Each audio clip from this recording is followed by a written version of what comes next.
তৃতীয় দফায় আরও ১১৬ জন অবৈধ অভিবাসীকে শনিবার ভারতে ফেরত পাঠিয়েছে যুক্তরাষ্ট্র। পাঞ্জাবের অমৃতসরে অভিবাসীদের নিয়ে মার্কিন একটি বিমান অবতরণ করে।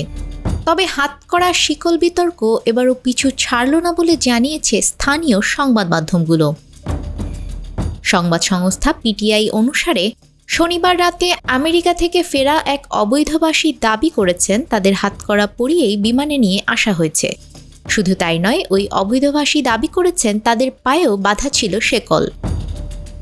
পশ্চিমবঙ্গ ভিত্তিক আনন্দবাজার জানিয়েছে, ডোনাল্ড ট্রাম্পের সঙ্গে ভারতের প্রধানমন্ত্রী নরেন্দ্র মোদীর সাক্ষাতের পর এই প্রথম বিমান বোঝাই করে অবৈধবাসীদের ফেরত পাঠালো যুক্তরাষ্ট্র।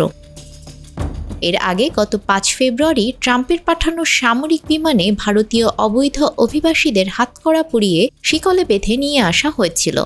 তা নিয়ে বেশ আলোচনা সমালোচনা চলে। বিতর্কের আবহ শেষ না হতে ২ দিনের আমেরিকা সফরে যান মোদি। ট্রাম্পের সঙ্গে বৈঠক করেন হোয়াইট হাউসে। এদিকে সংবাদ মাধ্যম এনডিটিভিকে আরেক অবৈধবাসী জানান, বিমানে তাদের হাত পা বেঁধে রাখা হয়েছিল, তাদের মোবাইলও বাজেয়াপ্ত করা হয়েছিল। শনিবার যে ১১৬ জন অবৈধবাসীকে ভারতে ফেরানো হয়েছে তাদের মধ্যে ২ জন খুনের মামলায় অভিযুক্ত বলে জানিয়েছে পিটিআই।